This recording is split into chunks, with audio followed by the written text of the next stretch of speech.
Hello, hello. Here's Aage again from Broadcast Team Alpha. I want to tell you a little story about a meeting with the Norse God Freya. Yeah, I know, it's a wild story, but it happened to me. In and about 1992, it'd be 91, 93, right about that. And I don't remember all the details and the names of the people involved in this with me. And of course, if I did remember, I probably shouldn't say it anyway, without asking them. But I need to tell you this from the very beginning, where it all started. It started back where I grew up on the farm back in Norway as a teenager. I was very interested in the Viking history and how they lived and what they did and their language. And it was hard to find information about them because the Vikings, they didn't write things down. This was not easy learning their language because when you didn't write it down, we knew the alphabet. That's the rune alphabet, the runes. But they didn't write it down. There was history of the Vikings was handed down from father to son, father to daughter, mother to daughter, and so on. And it wasn't told to them in words only. It was told to them in description of images and happenings. So whoever was told, let's say the son, he was told the images of what happened and how things were. And those images were easier to remember than just words. So that's why I think that the history was handed down from father to son and father to children and were more accurate than maybe many others. I said that they didn't write anything. The Vikings didn't write books. And other societies, they did. Even 1,000 years ago in the Middle East, they had books. They had pieces of paper that they laid on top of each other and folded it up and made a book out of it. Vikings didn't do that. Now they carved in stone, but there was one guy that compiled a lot of the stories about the Vikings, and he wrote it down. His name was Snorre Sturlason. And that's about 1400 and some that he did this. And in fact, I have a copy of that book, which was printed later, of course. But that's one of the few books I brought over from Norway, and I still have it.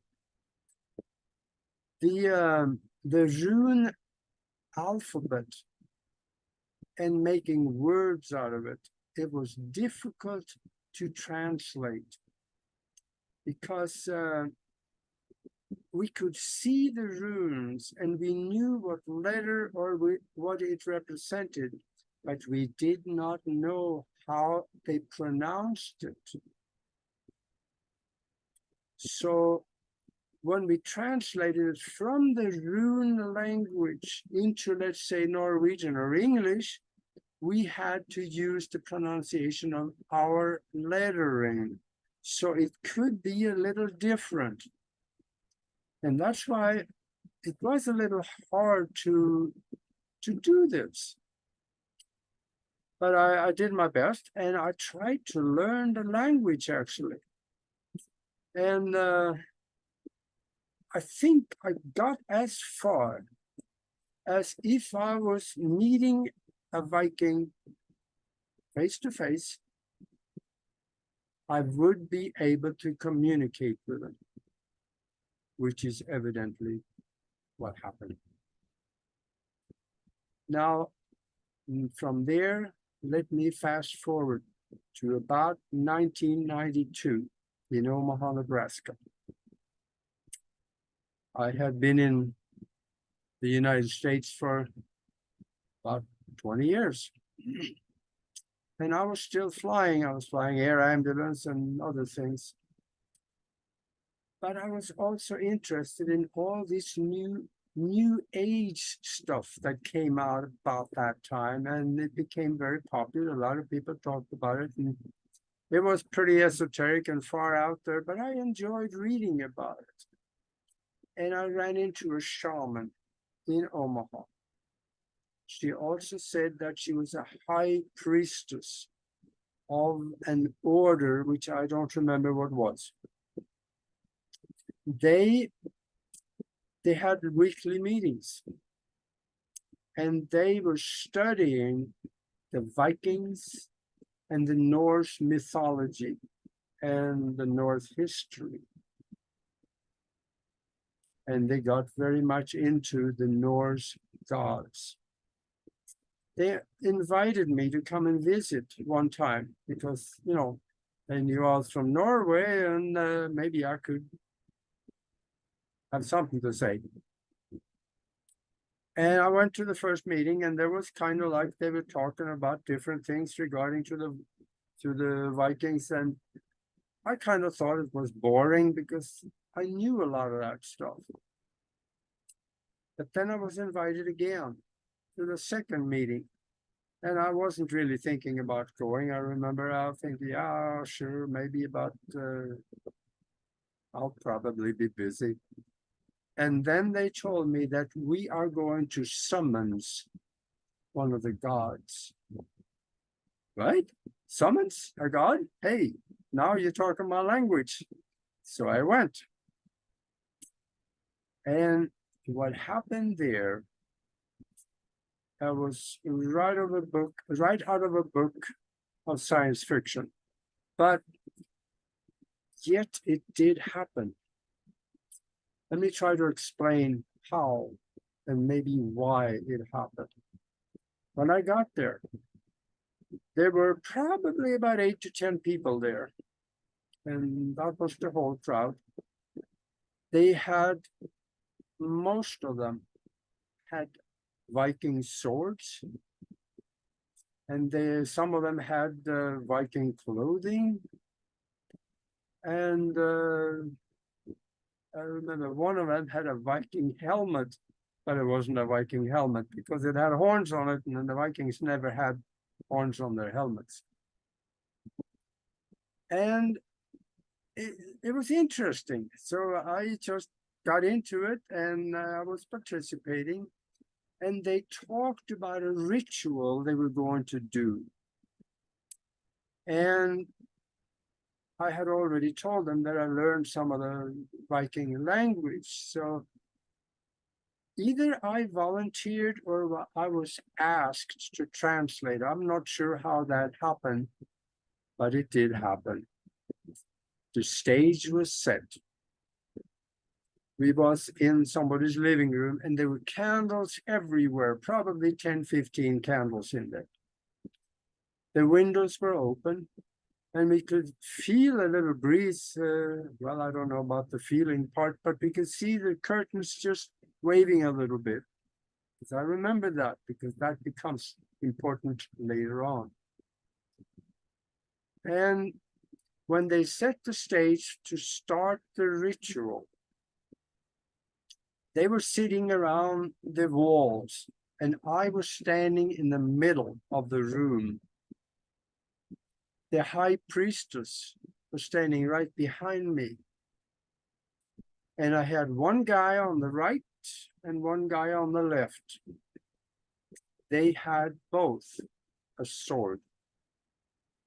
And I don't remember if they had it in front of them, which was most likely what a Viking would have done, or they had it up like this. I'm not sure. But they had a gesture with it. I think it was probably in front. And when we're standing there, she started reading something, and I was translating it into what I thought was closely resembling the Viking language. And when we were into this a little bit,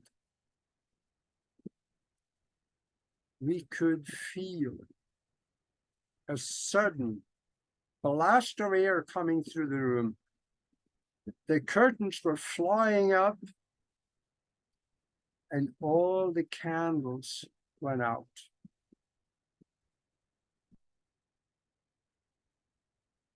This was a little alarming, but it didn't bother the priestess. I think she expected something to happen, but I don't think she knew what. So she kept reading, and I kept translating. And I gotta admit that, it was 30 years ago that I learned that language. So chances are that it wasn't quite the way it should be. So I had substituted some phrases maybe closely to the Norwegian language, which was still relating to the Viking language, or also a little bit of the Icelandic language, which is, I knew a little bit of that too. And the blast of wind had really woken people up. And at the time that the blast of wind came through the roof, one of the people I remember got up from her chair, went out the door, closed the door, and I don't know, probably never came back. I don't know. And we were continuing reading, and I was translating. And I saw at one time, there was kind of like a shadow person that came in and moved in front of me, maybe around 3 feet or so ahead of me. That's about 1 meter for you guys in Europe and elsewhere. And I could see that shadow person there, but it wasn't solid. I could see through it. I could see images, because even though the lights went out, the candles were blown out. There were street lights outside. So we could still see a little bit in the room. There were a little bit of light, and I could see things behind the shadow person. So I could see through it, but it was obvious that there was something there in front of me. And then I could see the shadow coming a little closer, maybe around 2 feet ahead of me, in front of me. That was a little alarming, and I knew something was there. And I was scared that I kind of froze. So I didn't move. And the priestess had no clue. She was behind me. She didn't have any idea what was going on. And she kept reading. And when that shadow person came closer, I quit translating. I was really focused on that shadow in front of me. But I remember telling her, she is here. And then the priestess quit talking. And I remember also asking, who are you? And I told her one more thing, or asked one more thing. Show yourself. But there were no answers. And all I saw was that shadow. It was there. And in my heart of hearts, I don't know this, but I think I probably thought, no, don't show yourself. because that would have scared the you know what other people in the room. So including me out there too. And maybe that was picked up, I don't know, but she never showed herself. But I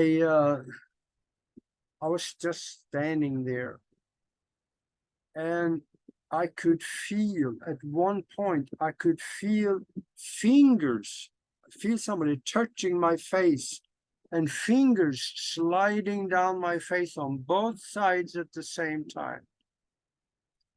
And also touching my face, my nose, touching my face like this. And it was very alarming. But there was just that shadow. I couldn't see any arms or anything. There was just that shadow there. And then I could feel this thing. And after a little while, and maybe a minute, or maybe more, the shadow, I don't remember what happened. Either the shadow went away or it just dissipated. I don't know. But I told the priestess behind me, she's gone. And shortly after, somebody turned the lights on in the room, and everything was back to normal. I don't know.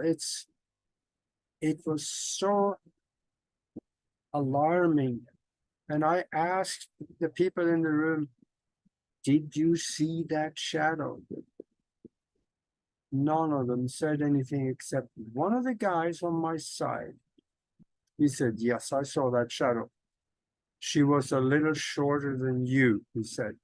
And that is exactly what I saw. The shadow came up almost to my height, but it was kind of middle of my face with the top of it. Which could make sense because the Vikings were not really tall people. They were very strong because they worked hard. So one person besides myself saw it. Not even the priestess. Well, at least she didn't say so. So that's the story. And the longer it goes, I guess the less I give a rip about what people think about it and what they believe and so on. It did happen to me, so this is the first time I talk about it on the air anywhere. This one has never been talked of that I can remember. I think people open to the idea of other worlds or another world outside of ourselves, or parallel to ourselves, or within ourselves, they can experience these kinds of things a lot easier than the ones that don't have a clue. That's why atheists are usually the ones that get caught here as ghosts, because they have no clue when they drop the body. What do I do now? Boy, I was wrong. Some of the atheists should think about that. So open your mind. And even if you think your mind is open, it's probably not open enough, because we are hanging on to some of those beliefs in our subconscious mind that, yeah, there are some limitations here, but when we really come down to it, the universal mind, including yours, has no limitations. The only limitations there are is the ones that you create yourself.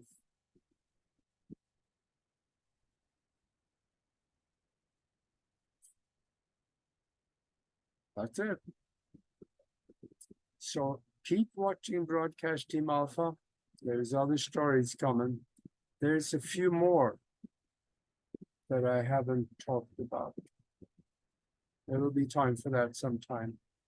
So if you see us on YouTube, please subscribe.